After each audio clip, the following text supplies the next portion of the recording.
নমস্কার, আমি ইন্দ্রাণী। শুরু করছি আজকে স্বরাষ্ট্র দপ্তর থেকে, মানে অমিত শাহের দপ্তর থেকে আমাদের রাজ্যের দুই পুলিশ কর্তার বিরুদ্ধে নাকি শৃঙ্খলা ভঙ্গের অভিযোগ করা হয়েছে। তারা কারা? আমাদের পুলিশ কমিশনার আর আমাদের কলকাতা পুলিশের ডেপুটি কমিশনার সেন্ট্রাল। এই দুই পদে আসীন বিনীত গোয়েল আর ইন্দিরা মুখোপাধ্যায় নাকি শৃঙ্খলা ভঙ্গ করেছেন বলে ছোট মোটা ভাইয়ের দপ্তর জানিয়েছে। মাঝে মধ্যে মনে হয় দেশটা যেন দুই গুজরাটির হাতেই চলে গেছে।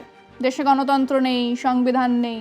সকালবেলায় উঠে ধোকলা খেতে খেতে দুটি মানুষ যা ভাবিবেন, যা করিবেন, তাহাই আইন, তাহাই কানুন। এবং শুধুই দর্শকবৃন্দ খেয়াল করুন যে এই দুই সিনিয়র আইপিএস অফিসার শৃঙ্খলা ভঙ্গ করেছেন। তাদের বিরুদ্ধে ব্যবস্থা নেওয়া হোক এমন এক নির্দেশ রাজ্যের কারোর কাছে পৌঁছানোর আগেই তা দিল্লির সংবাদ মাধ্যমের কাছে চলে গেল এবং খবরও হয়ে গেল। সেই কনসার্ন অফিসারেরা এখনো কোনো চিঠি পাননি। জানা নেই নবান্নের কোন তলাতে সেই চিঠি গেছে। এ তো গড়াগাছা প্রাথমিক বিদ্যালয়ের পিয়নের শৃঙ্খলা ভঙ্গের অভিযোগ নয়, আইন রক্ষক হিসেবে সর্বোচ্চ স্তরে কর্মরত দুই আইপিএস অফিসারদের বিরুদ্ধে অভিযোগ। তাই জানার চেষ্টা করছিলাম যে কেসটা কি ভাই, ওনারা ঠিক কিভাবে শৃঙ্খলা ভঙ্গ করেছেন। তো জানা গেল যে ওনারা নাকি রাজ্যপালের বিরুদ্ধে যে শ্লীলতাহানির অভিযোগ এসেছে তা নিয়ে তদন্ত করছিলেন, যা নাকি করা যায় না, তাই এরকম এক নির্দেশ এসেছে। সেটাই বিষয় আজকে। উল্টা চোর কোতোয়াল কো ডাঁটে, রাজভবনে রাজ্যপালের কীর্তিকলাপ। রাজভবনে মহিলাদের শ্লীলতাহানির অভিযোগ, এত গুরুতর অভিযোগ থাকা সত্ত্বেও গদিতেই রয়েছেন সিভি আনন্দ বোস এবং তার বিরুদ্ধে কোনো তদন্তও করা যাবে না, কারণ তিনি রাজ্যের সাংবিধানিক কর্তা। কিন্তু বারণ সত্ত্বেও এখতিয়ারের বাইরে গিয়ে নাকি বোসের বিরুদ্ধে অনুসন্ধান চালিয়েছেন আমাদের পুলিশ কমিশনার আর আমাদের কলকাতা পুলিশের ডেপুটি কমিশনার সেন্ট্রাল। এই নালিশ জমা পড়েছিল স্বরাষ্ট্রমন্ত্রক অর্থাৎ অমিত শাহের কাছে। কেন্দ্রের কোর্টে রাজ্যপাল বল ঠেলতেই একেবারে অ্যাকশন মোড অন।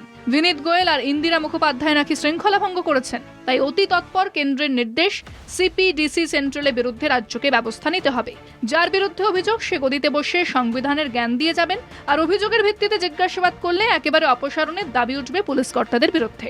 এটাই এখন দেশের আইন, দেশের কানুন। যদিও রাজ্যপালের অভিযোগের আদৌ কোনো ভিত্তি আছে কিনা তার সত্যতা যাচাই হয়।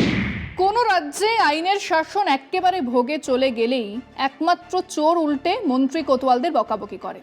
তো আমাদের দেশে তো প্রায় সেরকম এক অবস্থা।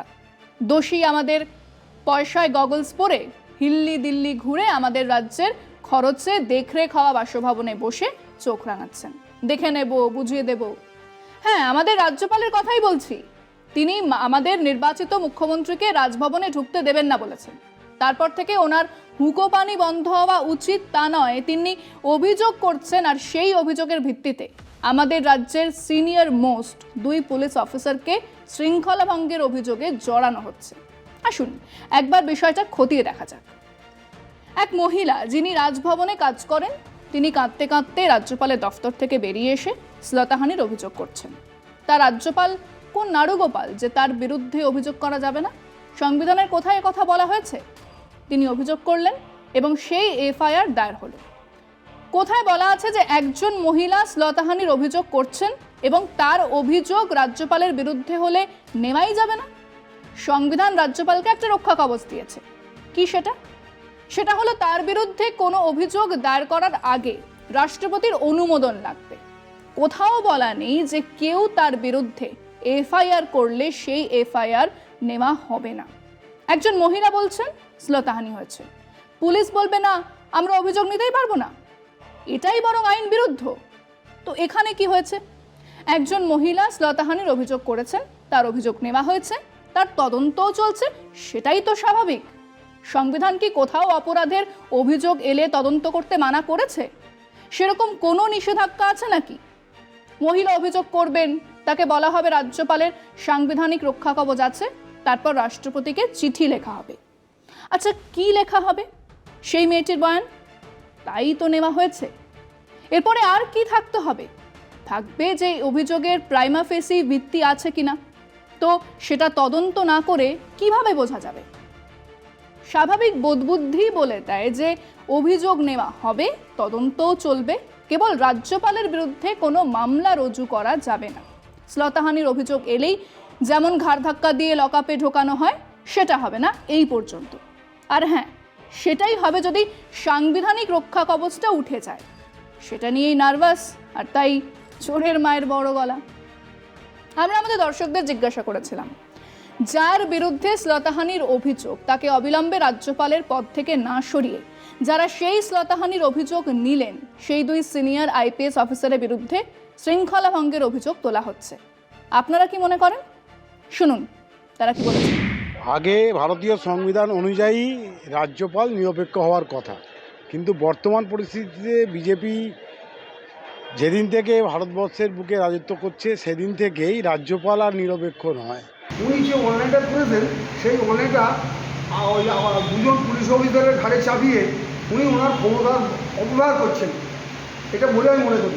উনি তো ওনার ক্ষমতা বলে দুজন সাধারণ বা পুলিশ অফিসারকে উনি তাদের চাকরি জীবন থেকে তাদের ভীষণভাবে ক্ষতি করে দিচ্ছেন।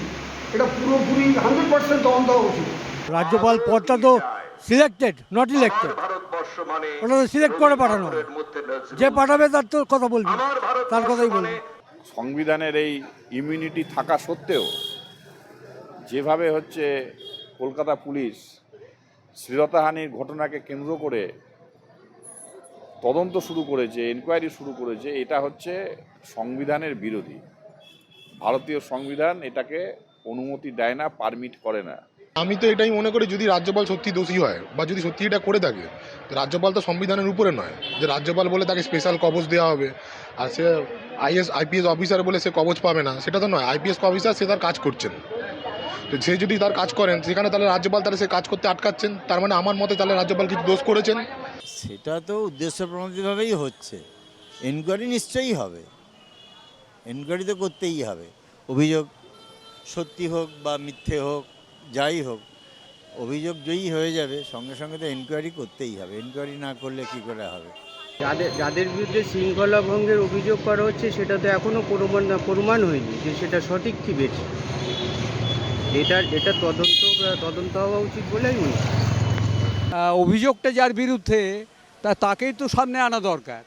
তা সেক্ষেত্রে আমার আইপিএস অফিসার যারা রয়েছে বা সেক্রেটারি যারা রয়েছে তাদের ইয়েতে তো কোনো অবস্থাতেই ফ্রন্ট লাইনে তাদের আসা উচিত নয়।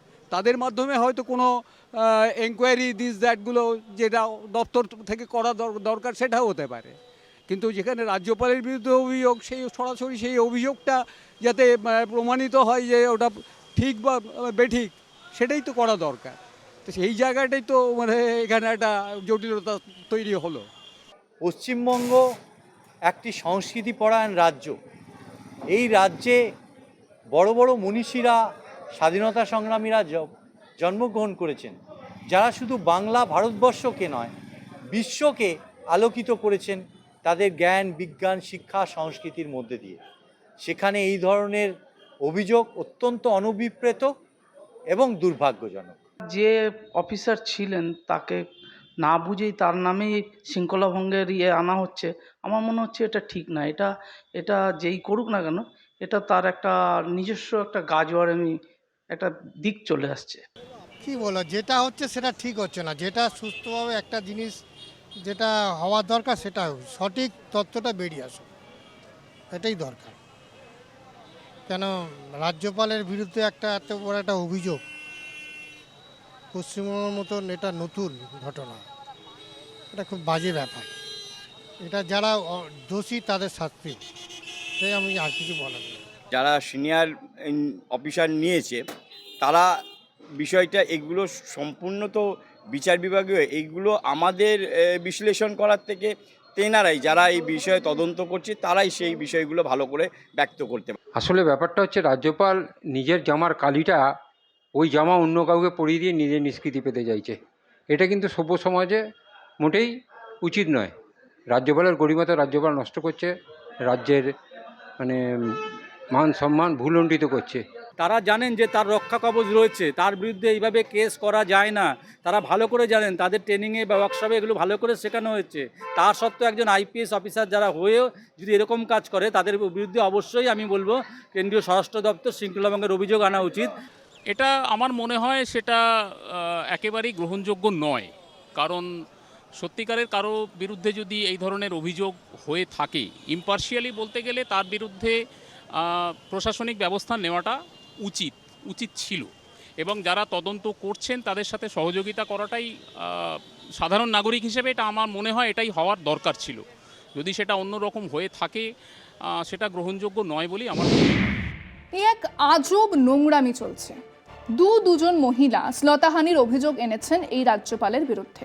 অন্য কোনো মানুষ হলে আমি নিশ্চিত যে কোনো কথা না বলে পদত্যাগ করতেন, তারপর তদন্ত হতো। কিন্তু এক্ষেত্রে কেবলমাত্র সাংবিধানিক কবচ হারাবার ভয়ে তিনি পদত্যাগ করছেন না, যা কোথাও না কোথাও তার বিরুদ্ধে অভিযোগের ভিত্তি বাড়াচ্ছে। অন্যদিকে আরেক সরকার, যারা এক্ষুনি এই মানুষটাকে অন্য কোনো রাজ্যে পাঠিয়ে দিয়ে অন্তত মুখ রক্ষা করতে পারতেন, তারা উল্টো কাজ করেই চলেছেন। সুবিধে কার? অবশ্যই সেই রাজ্য সরকারের, তৃণমূল দলের। তৃণমূল নেত্রী সেই বিষয়টাকে ব্যবহার করছেন। গেলেন না তো বিধায়করা রাজভবনে, রাজ্যপালকে ছাড়াই শপথ গ্রহণও তো হলো। এবার আরও ভুল চাল দিচ্ছেন ছোটা মোটা ভাই। দুই মহিলা শ্লীলতাহানির মতো সংবেদনশীল ব্যাপারে আবার উল্টো দিকে দাঁড়িয়ে আসলে বঙ্গ বিজেপিকেই গাড্ডায় ফেলছেন অমিত শাহ। আজকে এ পর্যন্তই। দেখতে থাকুন কলকাতা টিভি, রাত দিন 7 দিন।